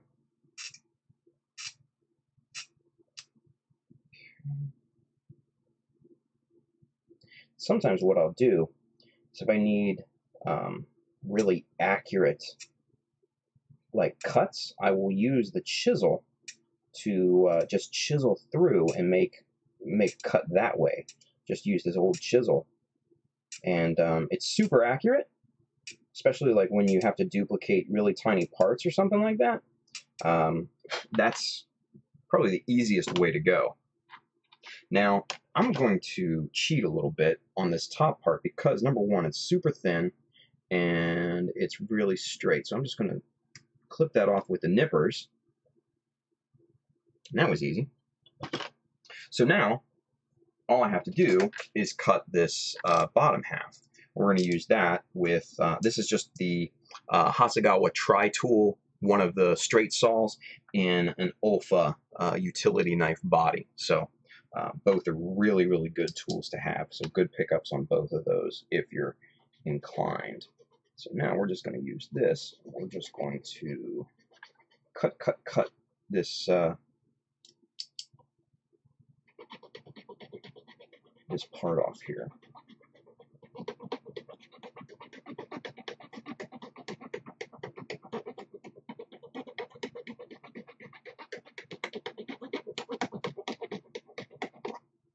Okay, there we go. Just make sure that this is nice and parallel with a flat surface. Very good. All right, that's perfect actually. Okay, so now what we've got to do is we've got to do the same thing on the other side, the other portion of the chest here. So we're going to use our T-square again. I'm actually going to use this as a scribing guide here just to make it nice and quick. I don't have to mess around with the Dymo tape.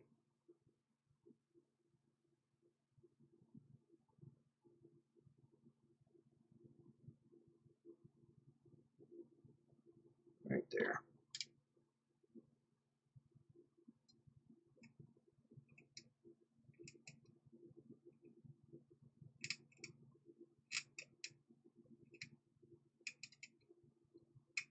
You want to be careful, obviously, not to poke yourself in the finger with the chisel, because if you've never worked with these chisels before, these are actually very, very sharp instruments.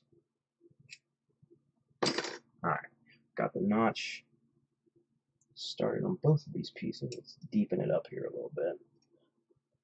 Even though we're going to use the Tamiya nippers on this top piece, I want to clear away a lot of material on this line before that, because I don't want it to splinter or break in a weird area or cut oddly or anything like that. I want it to cut nice and clean. So to do that is to get a nice nice etch in that.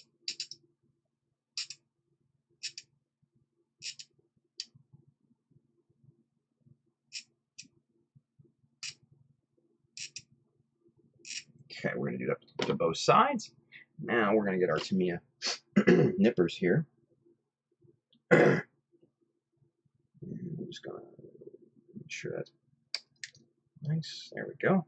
Just clip that off. And then we're going to go to town cutting this other piece here, just like the other side.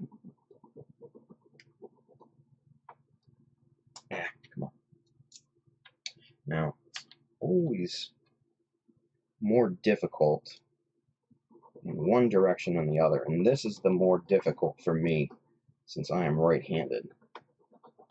I have to cut it at a kind of a weird angle here. So let's get this back on the frame.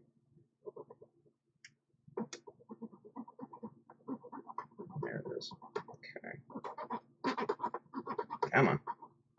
Ah. This side is fighting me. That'll happen sometimes. Just gotta give it hell.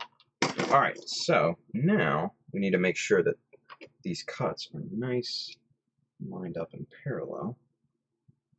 That looks really good. Okay. And we're just going to kind of finish off the surface here. Just a little light sanding.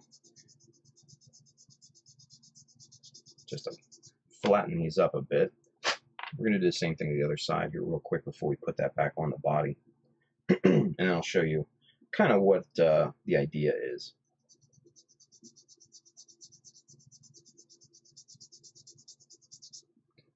Alright, so let's get this back onto the frame here.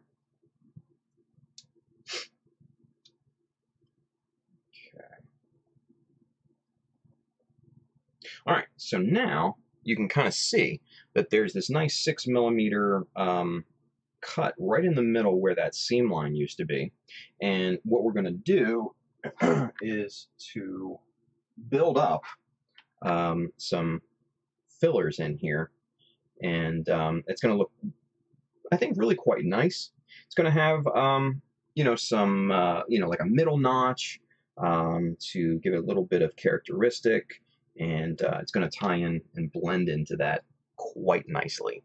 So let's see, what are you guys talking about over here?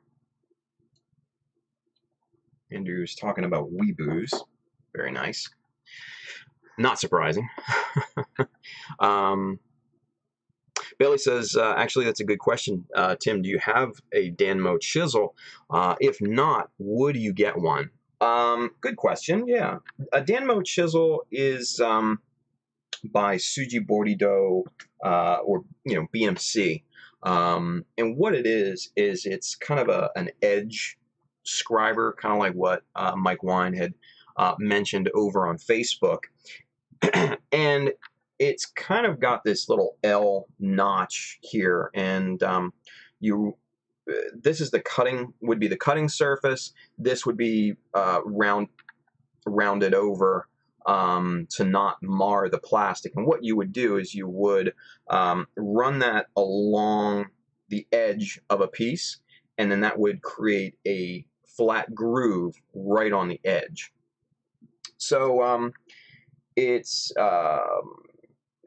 imagine if you're a woodworker, you're basically routing the edge of a piece of wood or board or something like that. So that's the idea, and that's what the Danmo chisels are. I don't have one.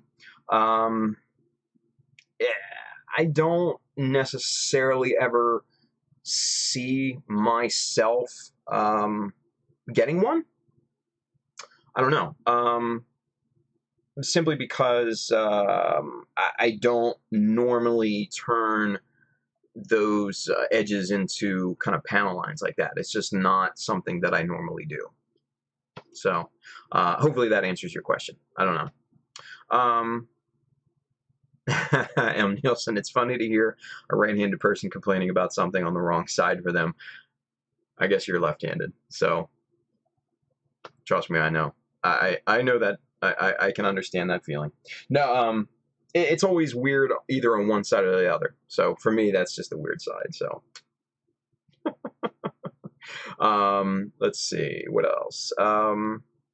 Alex the Doof, I made my own out of used Olfa blades. Oh, with the Danmo chisels.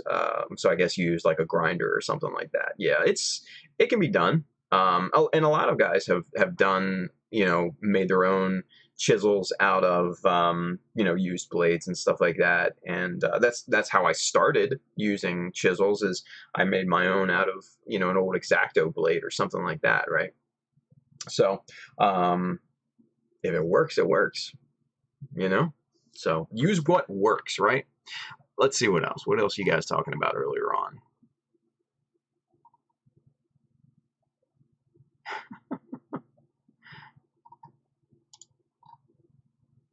Prakana says, our anime convention, it's in a hotel, but the model contest room is also a Gunpla build room.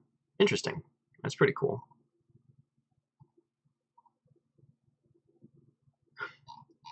Andrew and Mikkel are going at it, so that's fun. Let's see. Bailey says, I saw that vid on Alex Deduke Studios. Very crafty. I've got a similar with the MadWorks guide tool and Ulfa Blade, but curious about the BMCs. Yeah, I mean, I like I said, I don't own them, but you know, Mike Wine, who's watching over there on Facebook, he does. I think he's got 2 of them. I think there's either like 2 or 3 sizes. There might be only 2, so he might have both of them. But he's got them. He loves them. And everybody that I know that has them really likes them. But it's just not something that I would find myself doing. It's just not, you know, the kind of aesthetic that I would normally go for. I would do something else. So yeah, and Bailey, you're right. They are expensive. They're like $40-50 a piece for a single handheld tool. That's a lot. I mean, you got to consider. It's, mind you, it is precision ground. The grinding on that is super precise, right? And you know, you need to be like a master to do that. So I get it, and that's probably where the majority of the cost comes into play. But yeah, I mean, I just can't justify it for my own uses. But if that's something that, you know, you can see yourself doing, then hell, who knows? Go for it, I would say, right? So, all right, let's get the other side cut here real quick so we can kind of move on and continue work on this thing.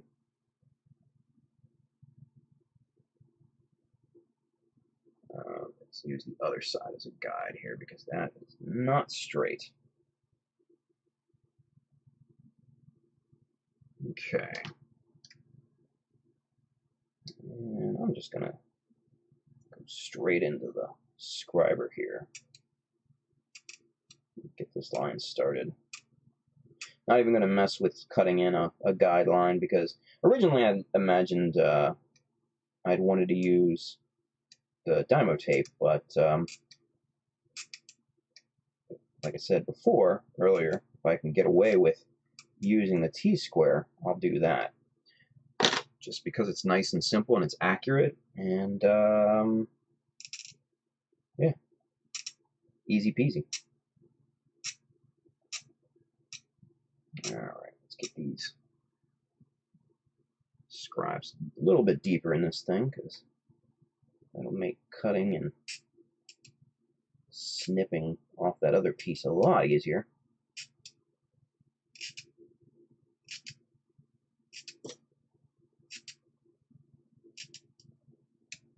There we go. All right, so let's get this snipped off of here real quick.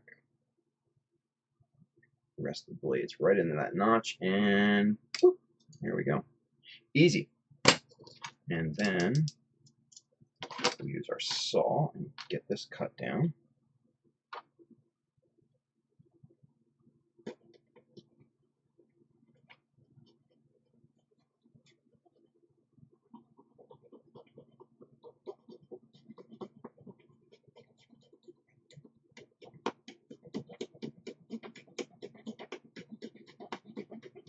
Okay.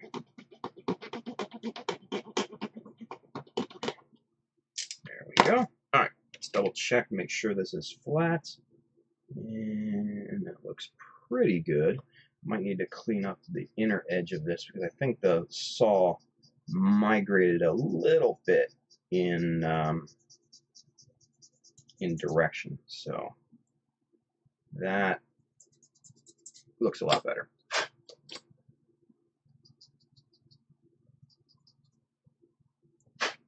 So there's one side, and here's the other. Let's get this cut. Let's see.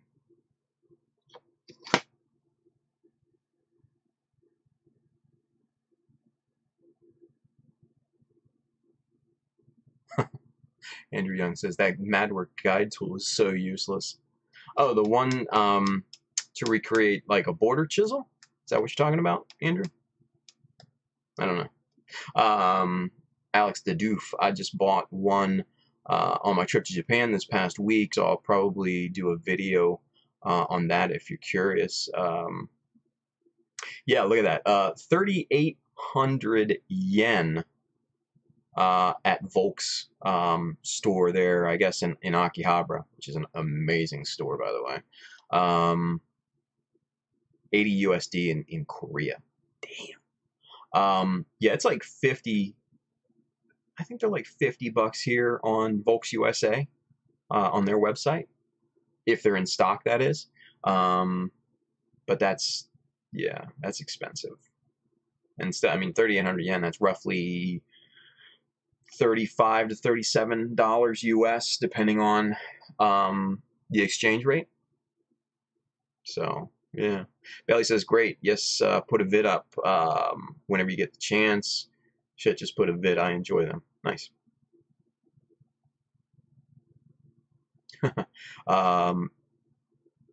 Looks like Berkana got them wholesale, $20 shipped. Damn, that's not bad. Yeah,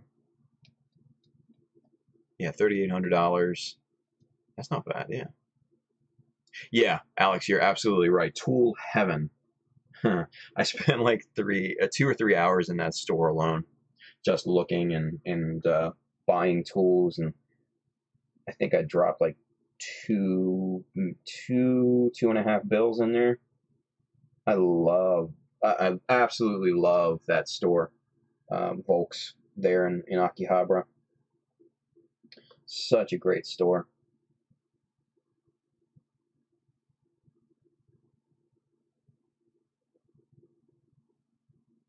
Now, for those of you guys that don't know, the Volks store is located in Tokyo, in the Akihabara section, where, you know, all of the big stores are, the Yodobashi and all that good stuff. But man, the Volks store, if you're looking for tools or detail parts or decals or something like that, that's the store to go to. It's on the, I think, 9th floor of Hobby Paradise, which is right outside of the Akihabara train station. And man, I fell in love as soon as I walked in that place. Mind you, I mean, you got to go up 9 fucking floors to get there, but it's worth it. Those 9 floors are pretty damned interesting, because you see all sorts of, you know, Japanese pop culture and stuff like that. You know, you got figures and dolls and, you know, other pop culture, you know, type of things from in Japan, and really interesting stuff. But man, Volks is, I mean, they've got every single tool, scratch building material, customizing thingamajig, everything that you can think of. It's an amazing, amazing place. And like I said, I spent a good amount of money in that one store.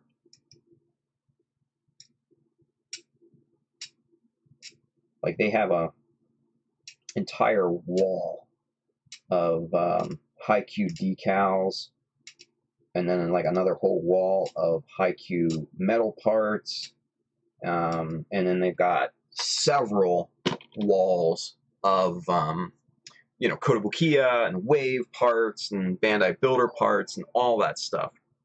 Rafael Soto, thank you for the subscribe on YouTube, man. Appreciate that. Welcome to the family. That's awesome. Thank you.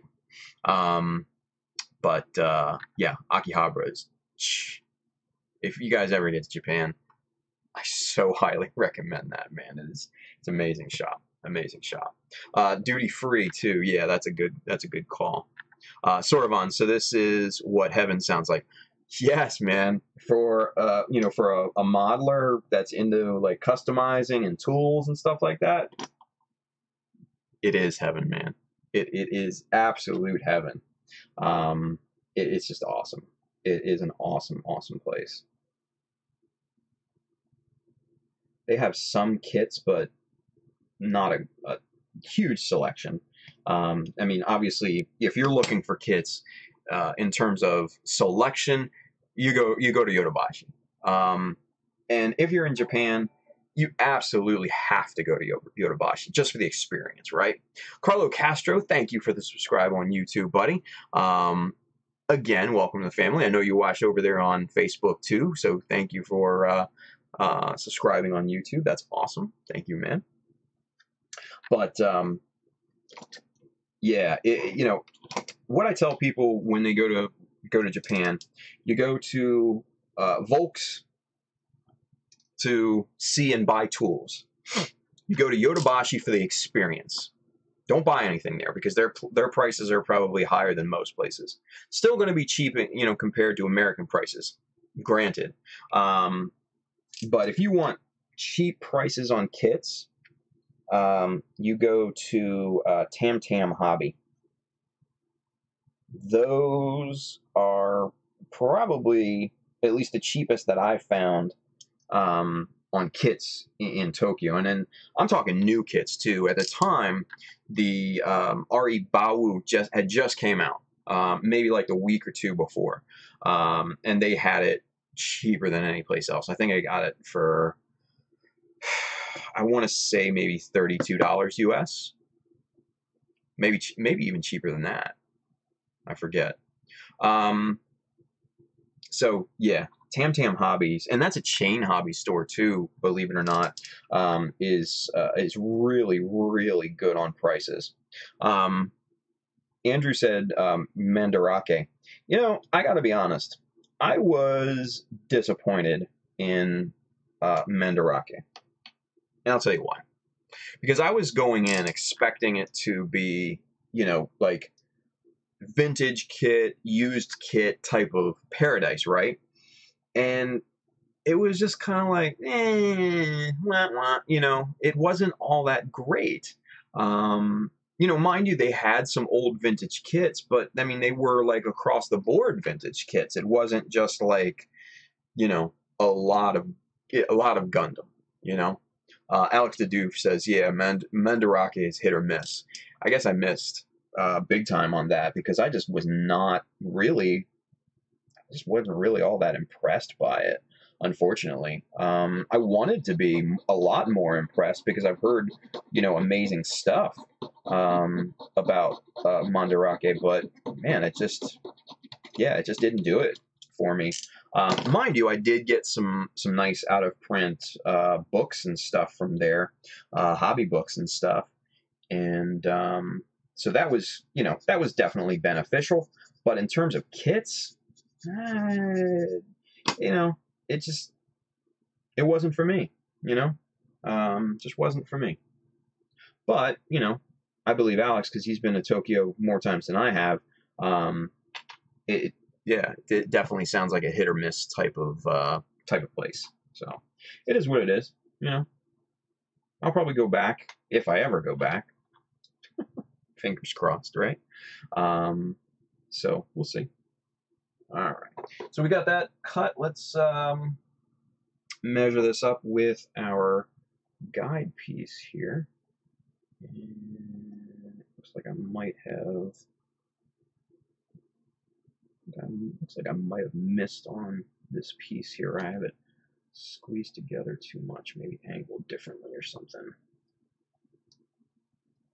Yeah, that's what happened. I think that was angled in weird. Because now that fits perfectly. All right, cool. All right, so that is what we're going to do for the chest starting out. So let's get these pieces off of here, and then let's go back to our other chest piece that we scuffed up the surface. Let's do some brainstorming on this, shall we? What time's it getting to be? 11:59. So we're gonna just do some brainstorming, and then I think we're gonna wrap it up for the night, because I don't know about you guys, but I am dog ass tired right now. I almost fell asleep before the stream. I'm tired. So let's see what we can come up with here. I think what I might want to do is do a border, thin border around the vent opening.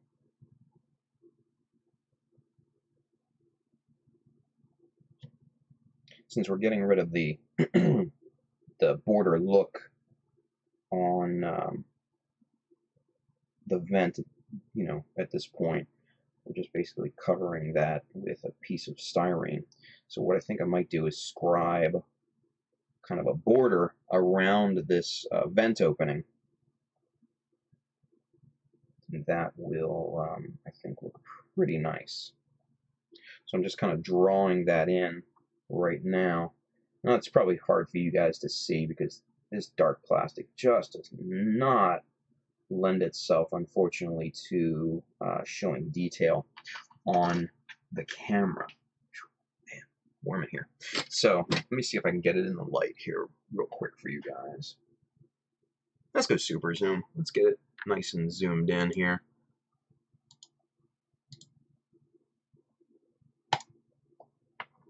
Okay.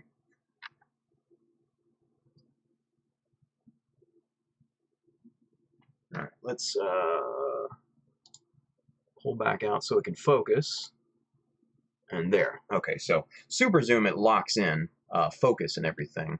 So let's see if we can. Okay, so where's the light? There's the light. Okay, so now you can see, you know, it's probably got about 1 millimeter or so border around that venting area. And that's what I did around this whole piece.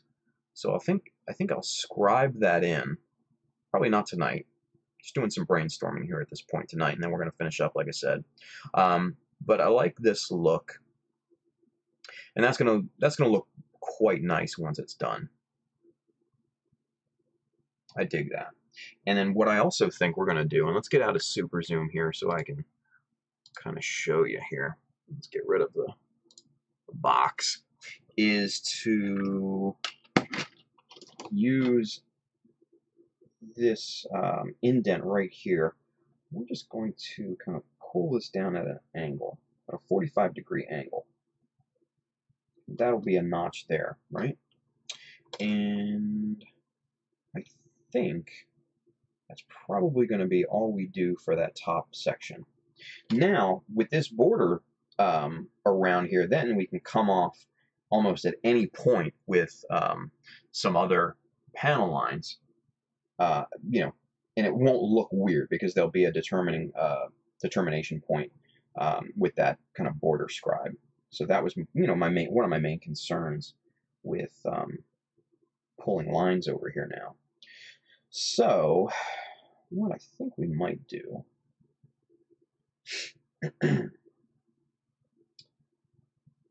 is to, let's pull just a nice smallish line right down here from that little indent. We're going to do that on both sides, top and bottom. And that'll give a nice little border to our filler piece in the middle between the front and back halves of the armor. And that's just about 1 millimeter, 1 millimeter wide, that little border there. So now, what I think we might do is use these 2 points here and here and pull lines off of there. So we're going to go straight off of here. And this will be a 3-line style panel line. So we're going to go down at an angle and then pull straight through. Just like that. Let's see if we can get it in the light here so you can see what I did. So there's that right there. And it's, you know, just a simple 3-line style rule. And I think that looks you know, pretty nice. Now, what I also want to do is this, let's get the mark on here for the light that I want to install, and that's just going to be kind of a piece of plastic right there, and it's just going to stick out from the armor, so you can see that in the highlight there. And that's what we're going to do for that light. That's where that light is going to be located, right? So maybe we want to pull a line off of this corner here. Maybe we want to wrap this up and around the piece.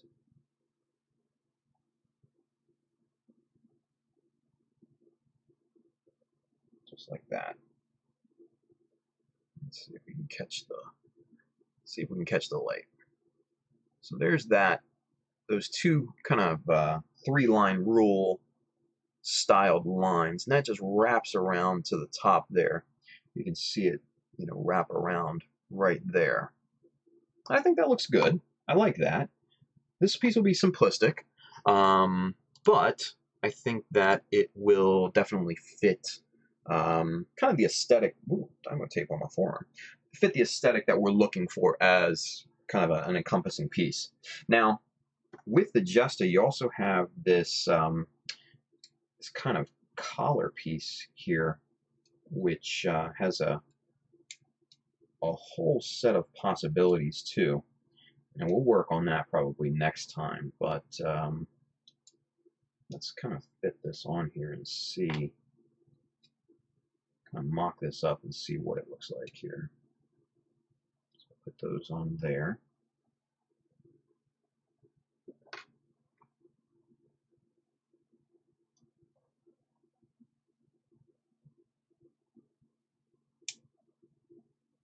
And there we go. So you can see kind of how those panel lines will work into the design of the armor. Catching the highlights there. There we go. So yeah. So I think that looks good, yeah. I think that looks like a good start. Like a good start. Let's switch over to camera one. Let's get caught up on the chat, and then we'll put a bow on this thing and finish it out for the night. What do you say? Let's see. Alex Mondrake, yeah, turnover is fast there, so you have to get lucky. Yeah, I guess so. I just was not into anything I saw there, unfortunately. It just is what it is. And, you know, granted, I wasn't there in Tokyo to really buy a bunch of kits, because obviously I already have a bunch of kits, but, you know, it wasn't, I guess it wasn't a good time to go there. So what are you going to do? Alex says, went on Tuesday and had a great selection, went back on Friday and it was all gone. Well, go figure, right? That happens. So, Andrew Young, cheaper for me to get Bandai kits. Bandai kits. Their online store. Okay. Or you can get some from Berkana Tier at his little web store. He's got good prices. So, FYI. FYI. William Wilms, Surugaya is my favorite for looking at kits. Got my perfect grade strike Rouge for $1. Damn, that's not bad. $100 for a perfect grade strike. Decent. That's decent. Very cool. Very good. Alrighty. Well, guys and girls, thank you for watching the Child of Mecha live stream. We're a day late, so we're going to be back tomorrow night, same time, and we're going to continue work on this Jesta here. We're going to continue working on the chest and everything. Maybe move on to the shoulders. I don't know. We're going to have some fun with it. But order your shirts and gear at the Child of Mecha store. Hit up the Amazon link underneath in the description for all the tools and the book that we looked at, Inkworks, the book by Darren Kwok. Very good stuff. Get that on there. And make sure you donate to the Gunpla Talk fundraiser, win this, and it goes to a good charity. So, and if you can't do that, if you're not in a position to donate, at least give us a share. Share the link to your favorite page, or your favorite group, or your group of friends, or what have you. So it's a good cause. Make yourself feel good. Make us feel good. Make them feel good. Make everybody feel good. It's just a good thing. So, all right, we'll see you guys tomorrow night. Thanks for watching. As always, you guys are awesome. Thank you for the great conversations tonight, and we'll see you tomorrow night. Good night, everybody.